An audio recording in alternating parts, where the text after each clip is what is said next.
Assalamualaikum warahmatullahi wabarakatuh.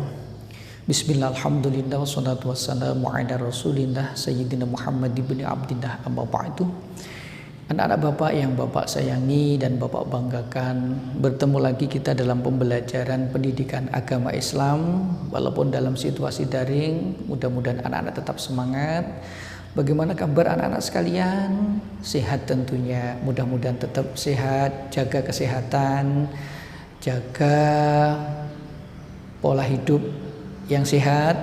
Mudah-mudahan Allah senantiasa menurunkan rahmatnya untuk kita semuanya. Walaupun dalam situasi pembelajaran daring, tapi kita tetap semangat untuk menggapai ilmu-ilmunya Allah Subhanahu wa Ta'ala.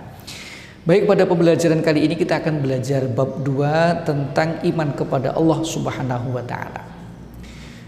Allah Subhanahu wa Ta'ala adalah merupakan zat yang gaib, yang tidak bisa nampak terlihat oleh mata kita. Kita di dunia ini tidak bisa melihat kepada zatnya Allah Subhanahu wa Ta'ala. Tapi gak usah khawatir, yakinlah bagi orang-orang yang beriman yang nanti akan masuk ke dalam surganya Allah Subhanahu wa Ta'ala, dia akan bisa mendapatkan kesempatan bisa melihat langsung kepada zatnya Allah. Itu pun nanti di surga bagi orang-orang yang beriman, dan itu adalah merupakan puncak dari segala kenikmatan yang Allah sediakan untuk kita semuanya. Baik, sekarang kita bicara tentang iman kepada Allah. Yang pertama, kita meyakini Allah itu ada. Berkaitan dengan masalah bagaimana cara meyakini Allah itu ada, yang pertama yang harus kita dasari adalah kita tidak boleh memikirkan tentang zatnya Allah, bagaimana Allah dan segala macam. Tidak perlu. Karena Rasulullah SAW bersabda, tafakkaru fi khalqillahi wa la tafakkaru fillahi fa innakum lan taqdiru qadrahu. Hadis riwayat Abu Syekh. Artinya berpikirlah kamu tentang makhluk ciptaan Allah. Silakan berpikir tentang makhluk ciptaan Allah. Bagaimana gajah, makhluk segede itu, bagaimana cara makannya dan segala macam. Silakan berpikir. Tapi ingat, jangan berpikir tentang Allah Subhanahu wa Ta'ala, karena kita tidak akan mampu untuk memikirkan tentang zatnya Allah Subhanahu wa Ta'ala. Nah, dengan demikian berarti kita tidak boleh memikirkan tentang zatnya Allah, tapi kita cukup dengan memperhatikan zat makhluk ciptaan Allah Subhanahu wa Ta'ala, maka kita akan bisa menemukan sebenarnya hakikat Allah Subhanahu wa Ta'ala, zat yang maha pencipta, yang begitu maha kuasa dengan segala kesempurnaannya. Nah, kemudian bagaimana cara kita? Yang berikutnya adalah memiliki sikap sebagai implementasi iman kepada Allah. Kita harus mempunyai sikap sebagai wujud iman kita kepada Allah Subhanahu wa Ta'ala. Percaya adanya Allah harus diterapkan dalam perilaku sehari-hari. Orang yang percaya adanya Allah secara umum, secara ijmali, secara global, maka kita harus percaya bahwa Allah itu ada. Dia maha pencipta, maha pengatur, maha sempurna, maha kuasa. Hanya Dia Tuhan dan yang patut untuk disembah oleh makhluknya, tempat manusia memohon dan meminta segala sesuatu. Ini memahami tentang adanya Allah Subhanahu wa Ta'ala secara global, secara general, secara mujmal. Jadi kita harus percaya Allah itu ada, Allah yang maha pencipta, Allah yang maha sempurna, Allah yang maha segala-galanya, yang menciptakan alam semesta, tempat kita mengadu, tempat kita meminta segala sesuatu. Allah yang akan memberikan segala-galanya kepada makhluknya. Ini percaya secara umum. Kemudian yang kedua, percaya kepada Allah secara terperinci. Bagaimana cara kita percaya kepada Allah secara terperinci? Caranya adalah kita meyakini bahwasanya Allah Subhanahu wa Ta'ala itu mempunyai sifat-sifat kesempurnaan. Ada sifat wajib yang jumlahnya ada 20, sifat mustahil bagi Allah yang jumlahnya ada 20, dan sifat jaiz bagi Allah yang jumlahnya ada 1. Serta Allah mempunyai kesempurnaan dengan Asmaul Husna, 99 nama-nama yang indah bagi Allah Subhanahu wa Ta'ala, yang menunjukkan kesempurnaan Allah Subhanahu wa Ta'ala. Jadi kita membahas secara terperinci tentang sifat wajib bagi Allah: wujud, qidam, baqa, mukhalafatuhu lil hawaditsi, qiyamuhu binafsihi, wahdaniyat, qudrat, iradat, ilmun, hayat, sama, basor, kalam, qadiran, muridan, aliman, hayyan, sami'an, basiran, mutakaliman.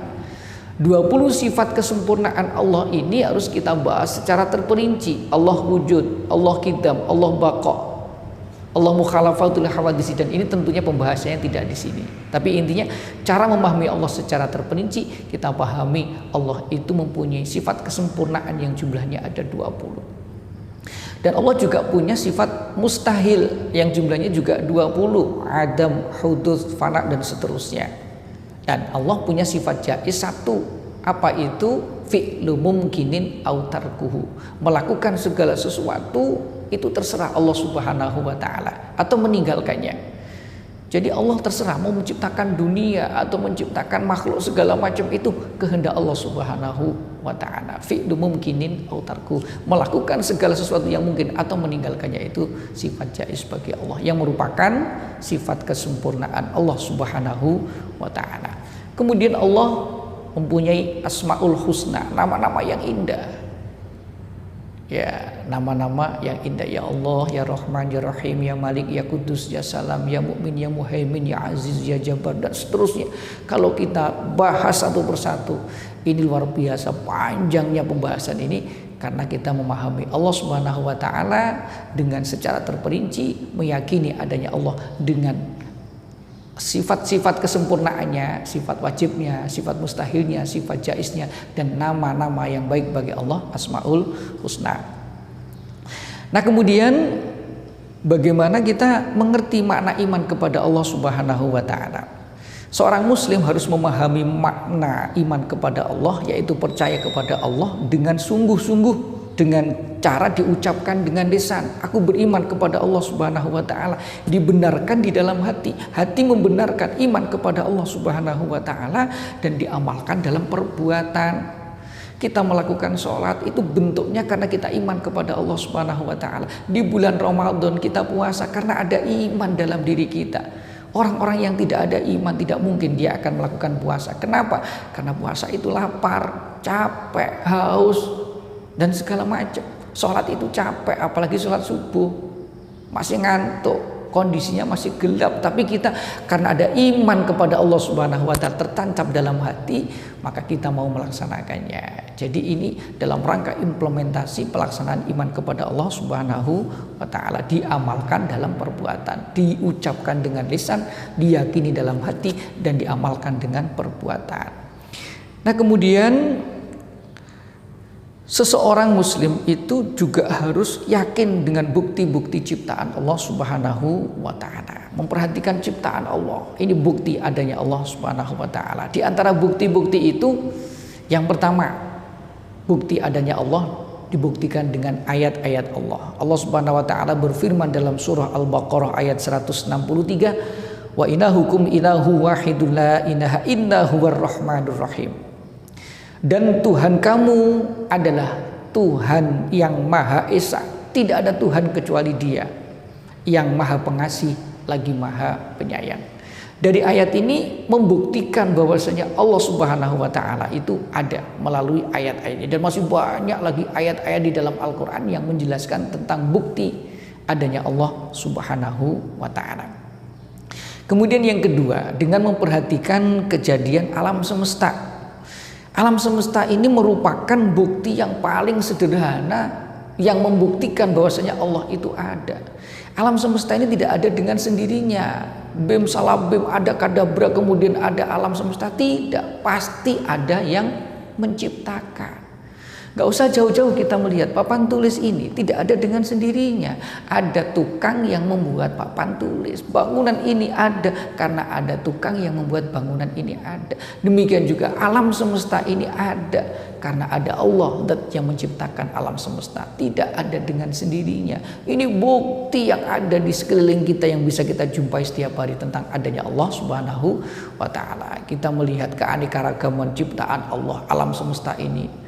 Ada tumbuhan, ada binatang, ada tanah. Yang kalau lebih jauh lagi kita melihat planet di atas sana, ada bulan, ada matahari, ada bintang-bintang yang begitu indah, yang kita belum mampu menjangkaunya. Ini membuktikan adanya Allah Subhanahu wa taala. Kemudian Di saat kita melihat gunung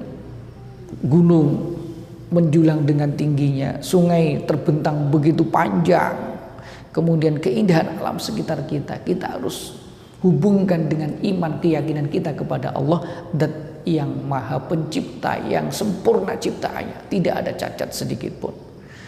Kemudian bagaimana mungkin dunia dan alam semesta ini bergerak sedemikian teratur jika tidak ada yang mengatur, yaitu Allah Subhanahu wa taala. Kita melihat matahari terbit di sebelah timur, kemudian tenggelam di barat, muter begitu seterusnya. Bulan dan bumi berjalan beriringan. Ini bukti mereka teratur dengan sedemikian rupa karena ada zat yang mengatur, yaitu Allah Subhanahu wa ta'ala. Kemudian kita juga bisa melihat bukti adanya Allah itu dengan melihat kejadian kita manusia. Manusia itu tercipta asalnya dari saripati tanah. Kemudian saripati tanah itu berubah menjadi air sperma. Air sperma berada di dalam rahim. Kemudian setelah itu berubah menjadi janin yang dikuatkan dengan tulang belulang. Kemudian ada tiupan roh, ditiupkan ke sana. Kemudian setelah 9 bulan dalam kandungan terlahir kita ke dunia ini. Tidak bisa berbuat apa-apa, bisanya cuma nangis. Kita nggak membawa apa-apa, tidak ada selai benang pun nempel di tubuh kita. Kemudian berkat kasih sayang Allah Subhanahu wa ta'ala melalui orang tua kita diberikan kasih sayang. Ibu kita menggendong kita, nyusuin kita, merawat kita dengan penuh kasih sayang. Orang tua, ayah kita memberikan nafkah kepada kita. Kemudian kita bisa menjadi tumbuh dewasa, sekarang sekolah, besok kalian semuanya akan menjadi orang-orang yang sukses dunia akhirat. Ini perjalanan hidup manusia. Setelah itu nanti menjadi remaja, menjadi dewasa, menjadi tua, kemudian meninggal dunia, dikubur kembali ke bumi. Siklus perjalanan manusia ini begitu membuktikan bahwasanya Allah Subhanahu wa taala zat yang maha sempurna yang menciptakan itu semuanya. Jadi bisa dilihat dari kejadian manusia ini untuk membuktikan adanya Allah Subhanahu wa taala. Dari sekian pelajaran yang Bapak sampaikan pada pertemuan kali ini, kesimpulannya adalah pada bab ini, bab 2 adalah iman kepada Allah Subhanahu wa taala. Allah adalah merupakan zat yang gaib, yang tidak bisa terlihat oleh mata kita, panca indera kita tidak mampu menjangkaunya, dan kita tidak boleh berpikir tentang Allah di dunia ini, tapi cukup pikirkan tentang makhluk ciptaan Allah Subhanahu wa ta'ala, karena kita tidak akan mampu untuk memikirkan tentang zatnya Allah. Kemudian yang kedua, bagaimana cara kita iman kepada Allah Subhanahu wa ta'ala ini? Kita harus percaya adanya Allah, diucapkan dengan lisan, diyakini dengan hati, dan diamalkan dengan perbuatan. Kemudian bagaimana cara kita beriman kepada Allah? Ada 2 cara. Yang pertama dengan cara yang global, ijmal, yaitu kita harus meyakini bahwasanya Allah Subhanahu wa taala zat yang maha sempurna, yang mengatur segala alam semesta, zat yang memberikan kasih sayang kepada makhluknya, zat tempat kita mengadu, tempat kita meminta, zat yang akan memberikan bantuan dan pertolongan kepada hambanya, zat yang maha segala-galanya. Kemudian kalau kita beriman kepada Allah, yang kedua dengan cara tafsili, dengan secara terperinci adalah kita meyakini adanya Allah Subhanahu wa taala melalui pembuktian dengan sifat-sifat Allah. Allah punya sifat kesempurnaan yang ada 20, sifat mustahil yang jumlahnya ada 20, kemudian sifat jaiz jumlahnya ada 1. Ini membuktikan kesempurnaan Allah Subhanahu wa taala. Selanjutnya, bagaimana cara kita makna iman kepada Allah Subhanahu wa taala? Kita harus membuktikan adanya Allah Subhanahu wa taala. Yang pertama melalui bukti dengan ayat-ayat Allah. Kita lihat di dalam Al-Quran banyak ayat-ayat Allah yang menjelaskan tentang adanya Allah Subhanahu wa ta'ala. Yang kedua, dengan melihat kejadian alam semesta. Alam semesta yang ada di sekitar kita ini bukti nyata akan adanya Allah Subhanahu wa ta'ala. Yang ketiga, dengan memperhatikan kejadian kita manusia ini. Terjadi dari mulai saripati tanah, kemudian berubah menjadi air sperma, kemudian bertahan di dalam rahim ibu kita, 9 bulan dilahirkan berupa janin, bayi, kemudian remaja, kemudian dewasa, kemudian tua, kemudian meninggal dunia, siklusnya muter seperti itu. Ini membuktikan adanya Allah Subhanahu wa taala. Mudah-mudahan keimanan kita kepada Allah semakin mantap, semakin yakin, sehingga kita sekalian ini akan menjadi orang-orang yang beriman kepada Allah secara lahir dan batin, sehingga kita nanti akan diselamatkan dari api neraka, dimasukkan ke dalam surganya Allah Subhanahu wa taala. Demikian, ada kurang dan lebih mohon maaf. Billahi taufik wal hidayah waridho wal inayah.